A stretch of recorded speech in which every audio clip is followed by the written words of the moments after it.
Scandinavian business executives who take part in seminars headed by Kjell Nordström at the Stockholm School of Economics look for the ability to develop their own theories of doing business, as those who only adapt borrowed thinking are more likely to be left behind.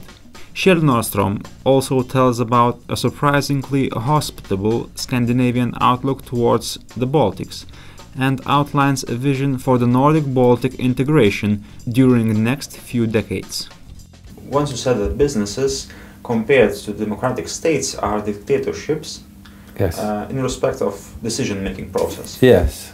But in other perspective, businesses compared to businesses, the businesses are cocktail parties with the CEOs as hosts who invite people to interact, have conversations, lots of ideas, and this brings up some competitive advantage against those who, you know, have pork and wine conversations at the table. You have to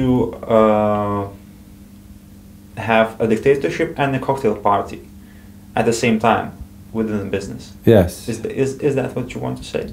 In English, this is called an oxymoron, a round square. Something that you can wish for, you can say it, but it's difficult to make one, a round square. And this is in a way the same, because a business is a sophisticated mix of centralized control and management on the one hand. It has to be for legal reasons, because the law specifies there has to be a person responsible, not 10, 1. This person we call the CEO.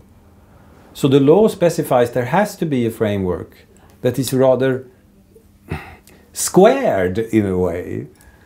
The law also specifies that there has to be an accounting system that you basically can control and monitor, which means squared again. So whether we like it or not, there is a certain amount of squaredness within a firm. That's one side of the coin. The flip side of the coin is that both you and I know that creation, the actual creation process of something, an idea or a product, is not very squared. You can't even say what the process looked like beforehand, because it could be randomized. I talk to you, you have a brother that is an architect, and then we start to discuss whether we could create another form of, I don't know, vacation houses for Scandinavians, what have you. That's the creation process. So the trick here is to strike a balance. And leadership, the role of the leader, is very much to strike a balance between when should there be control and when should you let go. And this is like when you are dealing with a horse or something. You have to let go sometimes, and then you have to hold in on certain other occasions, and then you let go again, and then you hold in again. This is the way you run a company. You let the cocktail party go, and people go like, wow, and then you hold in again a little bit. And this is actually what great leaders do. They are able to strike that balance without making you and me, the other people at the cocktail party, too frustrated that someone come in and stop the show a little bit and says, okay, calm down guys, look, now we have to concentrate here because we are going to establish in the UK next year, so therefore blah blah blah blah, the squared stuff. So, you know, leadership, and I'm asked many times to talk about leadership, and I'm not sure what to say, because it's a little bit like talking about love. Everybody knows what it is when you feel it, but it's difficult to describe it before you have felt it. And furthermore, love is probably situation specific. Your love is a little bit different from mine when you live it and when you practice it. Leadership is probably the same.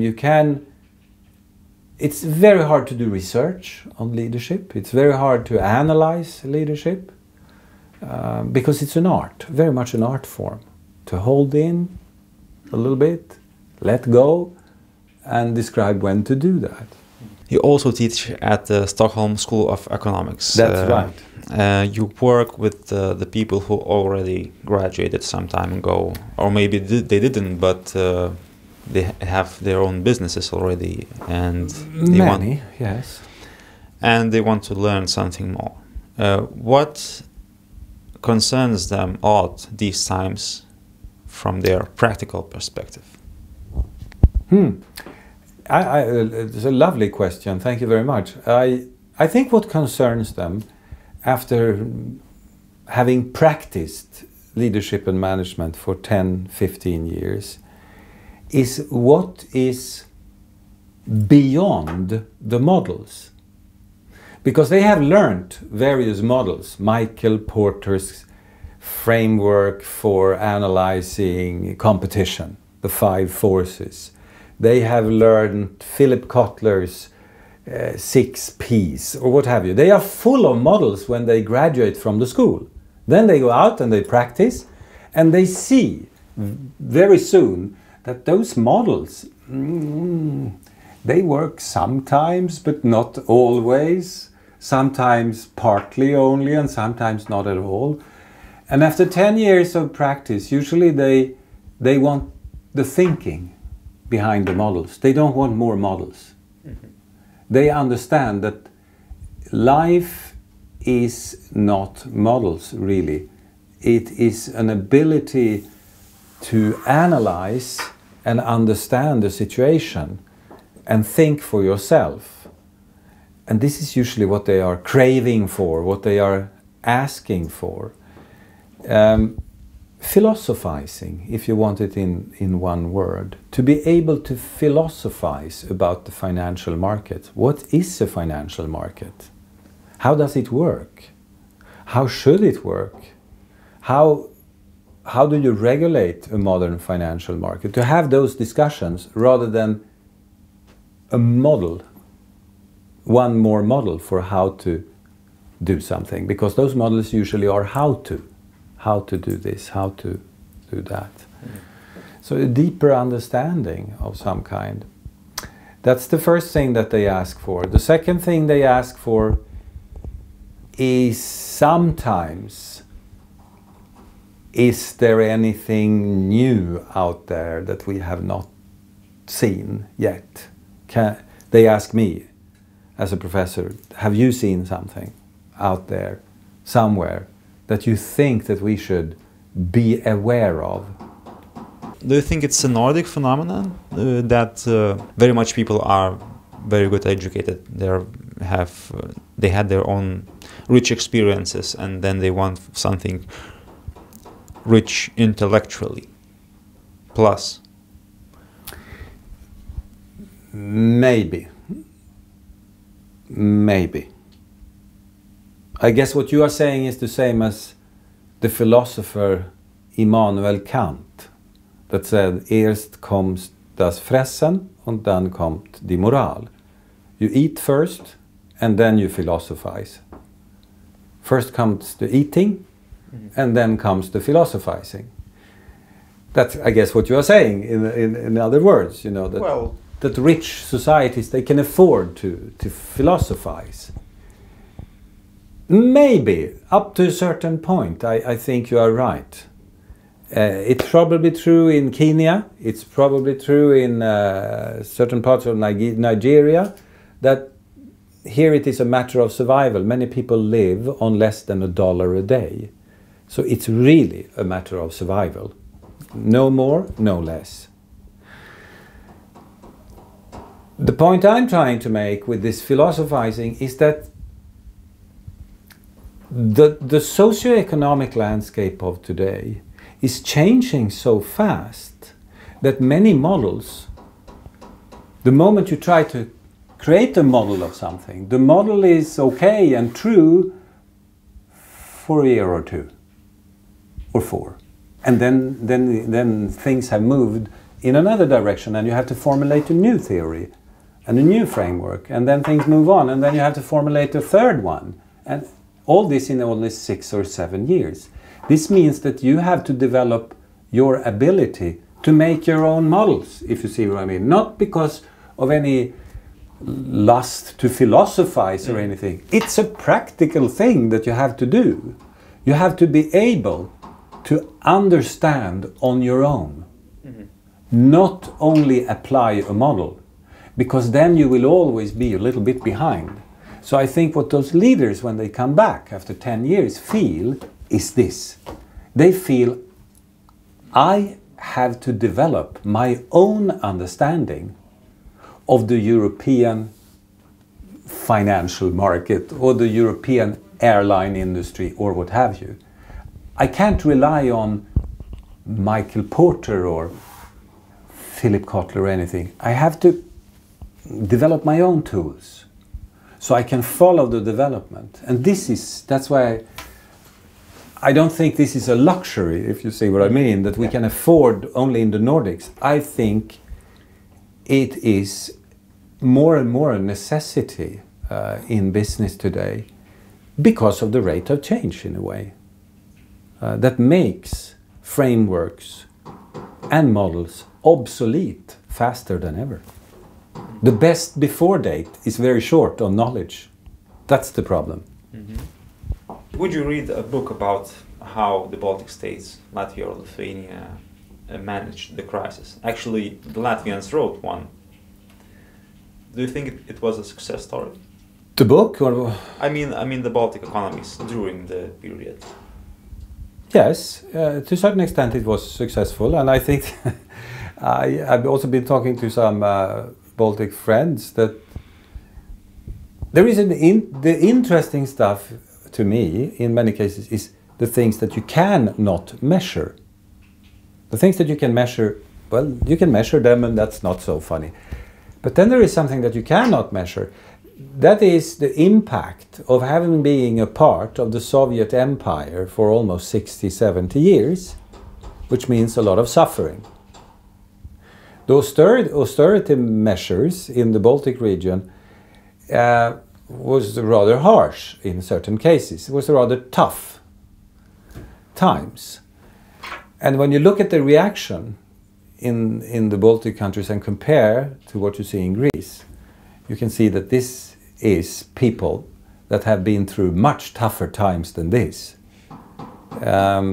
Psychologically and of course in many cases financially, the suffering was of course immense during Soviet times and in many areas. This is in a way something that compared to history is easier to carry.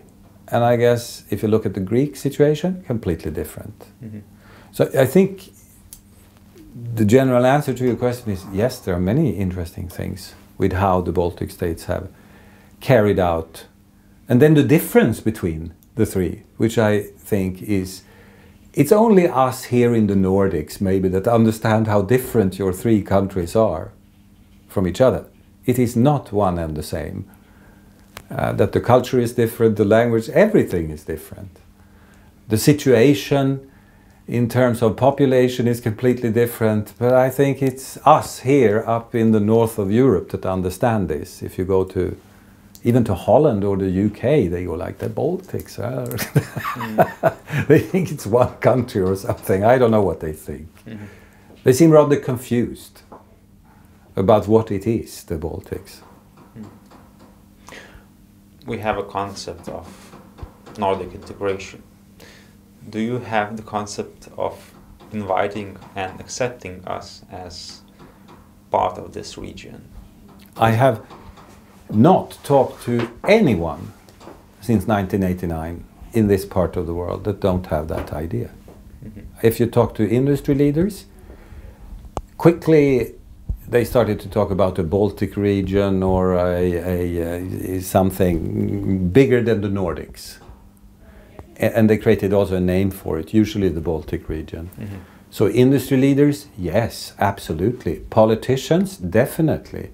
I have to think hard, but I can't even remember anyone that has been against bringing your three countries closer to the Nordics. and that not naturally see that as that it's just the way it should be, if you see what I mean. Excuse me for a bold question, but what is this kind of integration beyond having Swedish banks, for example, in the Baltics? It could well be the same kind of integration that you have seen between the Nordic countries in general, for example, between Norway and Sweden, where you move as if it was one country, freely, completely. I can go to Oslo this evening, get myself an apartment, find a job tomorrow, the pension, my family circumstances, everything will be handled as if I was in Sweden. I think there are 80,000 Swedish people in Norway now working there, young and old, in a mix. But there are also, I don't know how many thousand, 50 maybe, Norwegians working here, and we move completely over the border, completely as if it was one and the same country. The same with Finland. This is a part of this very special Nordic Union. Mm-hmm. I think that when you say, I have a bold question, this is the vision, of course, to move in that direction. Mm-hmm. That in practice, I mean, of course Norway and Sweden is a different country, I know that, but in practice, when Behring Breivik shot 69 people in Norway, we stopped the subway in Stockholm. You know, I don't think we have stopped the subway in Stockholm since it was built for nothing. I can promise you that if 69 people were shot in Belgium, we had not stopped the subway in Stockholm. Was it because security or of the morning? The morning, because it was as if it was our people. It's psychologically, we are almost one and the same, and as you know, Norway was a part of Sweden and Sweden was a part of Norway. It was this united kingdom. It was actually a united kingdom or a dual kingdom. But that's not, of course that matters, history always matters, but the point is, when you ask about what is this more than Swedish banks owning the Baltic banks, it is the psychological integration, the fact that you perceive this part of the world to be your home. So when we talk about immigrants here, we always go like, well, immigrants, let's see now, it's 15%. No, actually, if we exclude the Nordic countries, we always do that. When we talk about immigration, first, all people go like, it's 50, excuse me, it's 8 actually. Because we exclude the Nordics, we don't even see them as immigrants. Mm-hmm. We see them as our own. And the same if you go to Norway. They wouldn't say that Swedes are immigrants. They are Swedes. Yeah, but Lithuanians would be. Still. Of course. Still. But this is, of course, we shouldn't forget, this part of the world was closed, there was no interaction whatsoever, but now, when people travel back and forth intensively, I'm talking about the ferry boats or what have you, when we crisscross the Baltic seas to study, to do business, to do banking, this is integration. Actually, I am one of those who believe that business, not only sports or anything like that, is one of the great integrators for humanity. The more business we do together, the closer we come to each other, because business is a very practical thing and you have to trust each other. It's very difficult to do business if you don't trust each other. So I think that's the direction. Mm. And then if I presented this on TV tonight, there wouldn't be any drama. If we had this discussion live on TV tonight, then I would say, I think the vision should be that the Baltic countries should be perceived the same way as we today perceive Norway or Finland, we Swedes. And most people will go like, yes, maybe that will take 25, 30, 50 years, but that should of course be the direction to go. Do you think It would be the same? I think it's rather strange, maybe not strange, but a new message to Lithuanians. I don't know about Latvians or Estonians, but I'm not sure if we perceive it the way you do. And I'm not sure if we know that you perceive us as you do, as you described. I think it's many people are not great thinkers, they are great doers. And the fact that we do what we do, namely invest a lot in this region, we travel to this region, is a strong message in a sense. And maybe many of the CEOs don't reflect philosophically on what they are doing, but what they are doing is actually that they are moving into an area where they psychologically feel very home. Otherwise they wouldn't be there. They would be in Madagascar instead, but they don't feel very much at home in Madagascar. And we have done, this is what I wrote my dissertation about once upon a time, the fact that when we take financial decisions, business decisions, we are of course guided very much by a psychological map and in our head. Mm-hmm. What we perceive to be an environment that is not so hostile, similar to where you are born and come from yourself, so you can understand it and do business in it. And then you gradually, like a cat, make your map a little bit bigger. So almost all Swedish companies, when they go abroad, they start in Norway. Because it's almost like Sweden. Mm. Second, they go to Finland. Because it's almost like Sweden. Then they go to Denmark. Because Denmark is a little bit, more difficult. So then they go to Denmark. And then it's time for the Baltics, or even earlier than you go to Denmark, you go to one of the Baltic countries because it's simpler than Denmark. It's closer to us than Denmark in a way, in terms of behavior and psychology. Kjell Nordström, thank you very much for the interview.